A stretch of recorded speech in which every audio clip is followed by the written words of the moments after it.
धृतराष्ट्र ने बेमन से ही सही बट युधिष्ठिर को युवराज बना दिया। राजा होने के नाते उन्होंने ही अर्जुन को युद्ध के लिए भेजा था, लेकिन धृतराष्ट्र और दुर्योधन दोनों को ही पांडवों की बढ़ती शक्ति एवं लोकप्रियता से चिंता हो रही थी।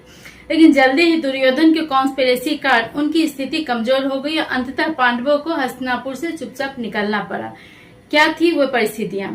वह यह कि युधिष्ठिर के अच्छे प्रशासन और अर्जुन के जीतों से प्रजा में ऐसी बातें होने लगी कि धृतराष्ट्र नेत्रहीन होने के कारण जब पहले ही राज नहीं पा सके, तब अब वे कैसे राजा हो सकते हैं। भीष्म तो पहले ही राज ठुकरा चुके हैं, पर युधिष्ठिर कम उम्र के बावजूद शील स्वभाव और धर्म ज्ञान में वृद्धों के समान है, अतः उनका ही विधि पूर्वक राज्याभिषेक हो। वे महाराजा धृतराष्ट्र और भीष्म का आदर पूर्वक ख्याल रखेंगे। इससे धृतराष्ट्र और दुर्योधन दोनों ही चिंतित हो गए। दुर्योधन अपने मामा शकुनी, भाई दुशासन और मित्र कर्ण से इस विषय में सलाह किया। यह निश्चय हुआ कि किसी ऐसे उपाय से पांडवों को उनकी मां कुंती के साथ मार दिया जाए ताकि जनता उसे दुर्घटना समझे। योजना बनी कि उन सबको जलाकर मार दिया जाए। इस कॉन्स्पिरेसी को पूरा करने के लिए पांडवों का अपनी मां कुंती के साथ वारणावत जाना जरूरी था। पांडव धृतराष्ट्र की आज्ञा के बिना वहां नहीं जाते, इसलिए दुर्योधन अपने पिता को नगर के लोगों की बातें बताते हुए अनेक प्रकार से कन्विंस किया वो पांडवों और कुंती को वारणावत जाने के लिए कहे। धृतराष्ट्र अपने भाई पांडु और भतीजे पांडवों का अपने प्रति प्रेम पूर्ण व्यवहार और लोगों के विद्रोह के भय से ऐसा करने से हिचकिचा रहे थे, लेकिन दुर्योधन उन्हें मना लिया। उसने धृतराष्ट्र को यह कहा कि जब तक पांडव नगर से दूर रहेंगे तब तक वह नगरवासियों को, राज्य के बड़े पदों पर बैठे हुए लोगों को अपनी तरफ मिला लेगा, पर उसने मारने की योजना के विषय में अपने पिता को नहीं बताया। फाइनली धृतराष्ट्र ऐसा आदेश देने के लिए तैयार हो गए। इसके बाद दुर्योधन और उसके भाइयों ने धन देकर और सम्मान करके अनेक अमात्यों यानी कि राज्य के जो ऊंचे पद पर लोग थे उनको, कुछ मंत्रियों को अपनी ओर मिला लिया। यद्यपि उस सबको षड्यंत्र की जानकारी नहीं थी, लेकिन वे लोग दुर्योधन के प्रशंसक हो गए थे। इनमें कुछ मंत्री दुर्योधन की इच्छा अनुसार वारणावत नगर की सुंदरता और वहां होने वाले शिव मेला और शिव पूजा की तारीफ करने लगे। दुर्योधन के पक्षपाती राजाओं द्वारा वारणावत नगर के विषय में सुनकर पांडव उसे देखने के लिए उत्सुक हो उठे। जब धृतराष्ट्र ने उनसे अपने संबंधियों और सेवकों के साथ वहां जाकर कुछ दिन रहने और फिर घूम फिर कर हस्तिनापुर आ जाने के लिए कहा, युधिष्ठिर को धृतराष्ट्र की इस इच्छा पर शक हुआ, पर राजा की आज्ञा और मंत्रियों का उनकी तरफ होने के कारण वह चुपचाप मान गए। उन्होंने भीष्म, द्रोणाचार्य, कृपाचार्य, भूरिश्रवा, अश्वत्थामा आदि माननीय मंत्रियों, गांधारी, ब्राह्मण, पुरोहित और नगर वासियों से आज्ञा और आशीर्वाद लेते हुए कहा, आपके आशीर्वाद से हमारी वृद्धि होगी और पाप का हम पर वश नहीं चलेगा। यानी उन्हें शक था कि कुछ न कुछ होगा। दुर्योधन ने अपने विश्वास पात्र मंत्री पुरोचन को वारणावत में एक ज्वलनशील भवन बनाने के लिए कहा। दुर्योधन के कहे अनुसार पुरोचन ने वारणावत नगर के पास एक ऐसा सुंदर भवन बनाया जिसमें बहुत से कमरे थे। वहां सुख सुविधा और मनोरंजन के सभी साधन थे, पर सभी कमरों की दीवारें और छतें ऐसे पदार्थ से बनाया गया था जिसमें आग जल्दी पकड़ता है। घर के चारों ओर ऐसे ही पदार्थ थे जैसे सन, तेल, घी, लाह, लकड़ी इत्यादि। पांडवों को उनकी मां कुंती के साथ उसी भवन में ठहराना था। भवन 4 दीवारी से घिरा था, जिसमें मुख्य दरवाजे छोड़कर कहीं से कोई भी बाहर निकलने का रास्ता नहीं था। पुरोचन को हिदायत थी कि जब पांडव वहां कुछ दिन रह ले, उनके सेवक और विश्वास पात्र लोगों को यह विश्वास हो जाए कि सब कुछ ठीक है, तब एक दिन जब सभी अंदर सो रहे हो तब दरवाजे की ओर से आग लगा देना था ताकि कोई भी भाग नहीं सके।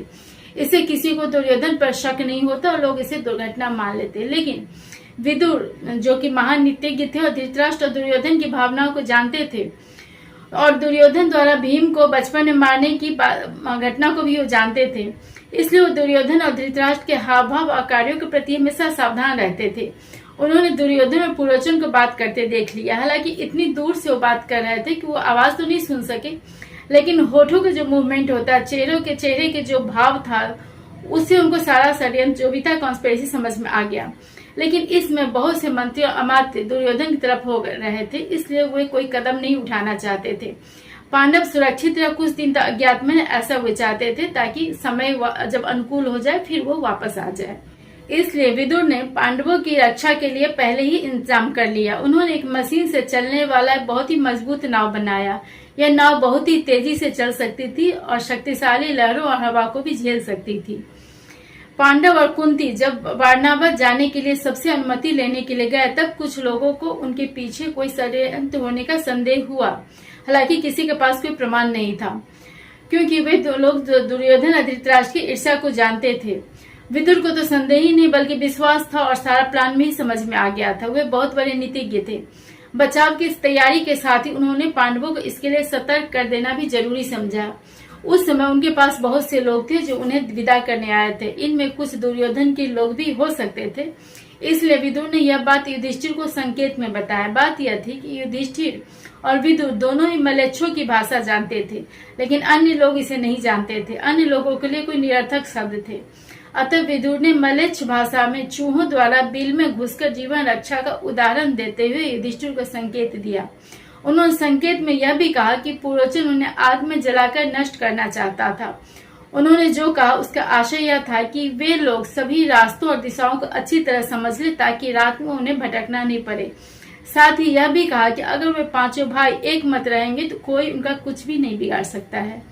वहां उपस्थित लोगों को ये बात समझ नहीं आई, क्योंकि मलेच्छ भाषा में बातें हो रही थी, लेकिन युधिष्ठिर ने इस भाषा को समझ लिया, इस बातों को समझ लिया और उन्होंने कहा, मैंने आपकी बातों को अच्छी तरह समझ लिया है। रास्ते में कुंती के पूछने पर युधिष्ठिर ने विदुर द्वारा कही गई सारी बातें बताया। पांडवों के आने पर वारणावत के लोगों ने उनका बहुत सत्कार किया, स्वागत किया। पांडव भी वहां के लोगों से बहुत स्नेह से मिले। पांडव वहां रहते हुए नगर वासियों से मिलते जुलते शीघ्र ही वे बहुत लोकप्रिय हो गए। 10 दिनों तक पुरोचन ने उन्हें किन्हीं अन्य भवन में रखा। फिर उन्हें उस नए लाक्षागृह में ठहरा दिया जिसका नाम उन्होंने शिव भवन रखा था। नए भवन में जाने से पहले से ही सावधान युधिष्ठिर ने उसे ठीक से देखा तो उन्हें ज्वलनशील पदार्थों से बने होने का पता चल गया।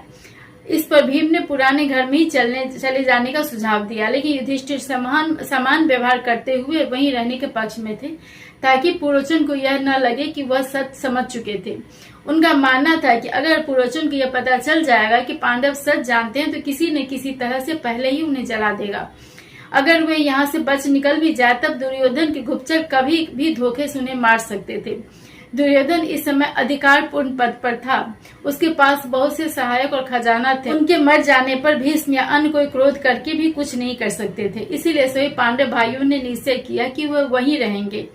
दिन में वे शिकार के बहाने सभी ओर घूमते ताकि रास्ते आदि को अच्छी तरह समझ जाए। साथ ही वो उस घर में एक सुरंग बनाने का विचार भी करते थे। यह सभी कार्य अत्यंत गुप्त रूप से किया जाना था ताकि पुरोचन या नगरवासियों को इसका पता नहीं चले। वारणावत में इस तरह रहते हुए पांडवों को 1 वर्ष हो गए। रात को पुरोचन हमेशा उस भवन के द्वार पर ही रहता था। पांडव भी अस्त्र लेकर द्वार पर ही रहते थे ताकि उसे आग लगाने का अवसर नहीं मिले, लेकिन उनका व्यवहार ऐसा रहता था कि पुरोचन समझता था, वे उस पर विश्वास करते थे। पुरोचन खुश था कि पांडवों को कुछ पता नहीं चल सका था। इसी बीच विदुर का भेजा हुआ सुरंग खोदने वाला एक अत्यंत कुशल कारीगर आया।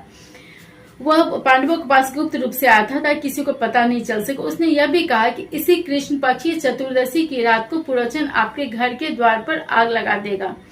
उस कारीगर ने बहुत ही जल्दी से भवन के ठीक बीच में एक ऐसा सुरंग बना दिया जिसके मुहाने पर दरवाजे लगे थे और भूमि के समतल होने के कारण बाहर से पता नहीं चलता था। युधिष्ठिर ने अपने भाइयों भीम, अर्जुन, नकुल, सहदेव से कहा कि अब यहाँ से भाग निकलने का समय आ गया है। एक रात को कुंती ने बहुत से ब्राह्मणों को भोजन कराया। उसमें बहुत सी स्त्रियां भी आई हुई थी। भोजन के बाद सब लोग अपने घरों को चले गए, लेकिन संजोग सुमाई की भीलनी भी अपने 5 बेटों के साथ भोजन के लिए आई थी। खाने के बाद उन लोगों ने शराब पी ली, वे सब वहीं सो गए। यह कुंती और पांडवों को पता नहीं था कि वे लोग वहाँ सोए हुए हैं, मतलब उस घर में 5-6 लोग और भी हैं। जब सब सो गए उस समय आंधी चलने लगी। पुरोचन भी लाक्षागृह के मुख्य द्वार के पास ही सोया हुआ था। तब भीम ने मुख्य द्वार और फिर घर के अंदर चारों तरफ से आग लगा दिया। वे सब सुरंग होते हुए खुद तो दूर निकल गए। इधर ज्वलनशील पदार्थ से बने होने के कारण और तेज आंधी के कारण सारा भवन जल्दी भयंकर आग की चपेट में आ गया। आग देखकर नगरवासी जग गए, लेकिन इतने भयंकर आग को बुझाना या अंदर जाके किसी को बचाना संभव नहीं था। सुरंग से होते हुए सही पांडव नगर से दूर गंगा नदी के तट पर आ पहुंचे। रास्ते का इन्हें पता था ही। जब वे नदी के तट पर पहुंचकर पानी की गहराई का अनुमान लगा रहे थे, उसी समय विदुर द्वारा भेजा गया नाव उनके गुप्तचर लेकर आ गए। विदुर को गुप्तचरों द्वारा यहाँ के हाल का पता चल रहा था। गंगा पार कर 5 भाई शीघ्रता से आगे चले ताकि कोई उन्हें पहचान नहीं ले। रात में नक्षत्रों द्वारा दिशा को पहचान कर वे सभी साउथ डायरेक्शन की ओर चले। सुबह सारे नगरवासी पांडवों के जलते घर के पास जमा हुए। आग धीमा हो गया था तो लोग उसे बुझाने लगे। अब लोगों ने देखा कि सारा घर लाख का बना हुआ था। घर के साथ ही मंत्री पुरोचन भी जल गया था। लाख का घर देखकर सभी नगरवासी समझ गए कि यह काम दुर्योधन ने पांडवों को मार डालने के लिए जानबूझकर किया था। वे सब दुर्योधन और धृतराष्ट्र को बुरा भला करने लगे। वारणावत के नागरिकों को जले हुए घर से एक स्त्री और 5 पुरुषों के जले हुए शव मिले। ये शव वास्तव में उस भीलनी और उसके 5 पुत्रों के थे जो रात में वहीं पर रुक गए थे, लेकिन नगरवासियों ने उन्हें कुंती और 5 पांडवों का सब समझा। सुरंग का मुंह बंद होने और धूल से ढका होने के कारण लोगों की नजर उस पर नहीं पड़ी।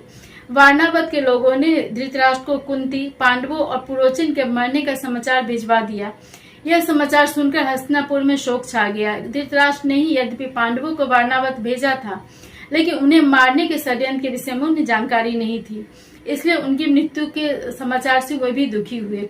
कुंती और 5 भाइयों का अंतिम संस्कार धृतराष्ट्र की आज्ञा अनुसार विधिवत रूप से किया गया। विदुर चूंकि जानते थे कि समाचार झूठा था, फिर भी दिखावे के लिए उन्होंने भी थोड़ा शोक कर लिया, लेकिन भीष्म यह समाचार सुनकर हतप्रभ थे। उनके अनुसार अगर भीम चाहते तो दृढ़ मकान को तोड़कर भी बाहर निकल सकते थे।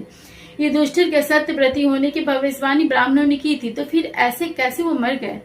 जब वे सबको जलांजलि देने लगे तब यही सोचते हुए रोने लगे। इस पर विदुर ने उन्हें कुछ दूर ले जाकर, ताकि कोई उनकी बात को सुन न ले, दुर्योधन के षड्यंत्र और पांडवों के जीवित होने की सारी बात बता दिया। साथ ही जब तक अनुकूल समय नहीं हो जाए तब तक उनके छिपे होने की बात गुप्त रखने के लिए भी कहा। इन शॉर्ट, हस्तिनापुर आने के बाद से दुर्योधन पांडवों को मारने का प्रयास कर रहा था। दोनों पिता पुत्रों में पांडवों के प्रति ईर्ष्या की भावना भी छुपी नहीं। युधिष्ठिर के युवराज बनने के बाद पांडवों की शक्ति बढ़ी, लेकिन दुर्योधन ने धन देकर अन्य तरीकों से अनेक बड़े पदाधिकारियों और मंत्रियों को अपनी तरफ मिला लिया, ताकि अगर किसी दुर्घटना में पांडव मारे जाते तो लोग दुर्योधन का साथ देते। ये लोग दुर्योधन के पक्ष में झूठी खबर फैलाने का काम भी करते थे। उनके साथ होने पर जनता भी इनका कुछ अधिक नहीं बिगाड़ सकती थी। इस तरह पांडव अचानक कमजोर पड़ने लगे। उन्हें दुर्योधन के गुप्तचरों द्वारा किसी भी समय अपनी जान जाने का डर हो गया, खासकर जब राजा धृतराष्ट्र अपने बेटे के अगेंस्ट कोई स्टेप उठाने की क्षमता नहीं रखते थे। भीष्म आदि को उनके षड्यंत्र का पता ही नहीं था चलता। आखिर वारणावत जाने की आज्ञा भी तो राजा उनके चाचा धृतराष्ट्र नहीं दिया था, इसलिए पांडवों को लगा कि कुछ दिन छुप कर रहा जाए। उन्हें मरा हुआ समझकर दुर्योधन के गुप्तचर उनका पीछा करना छोड़ देंगे। इसी तरह छुपकर रहने के दौरान कई महत्वपूर्ण घटनाएं हुई, जिनमें हिडिंबा और द्रौपदी से विवाह भी था। लेकिन ये सारी बातें नेक्स्ट वीडियो में करेंगे।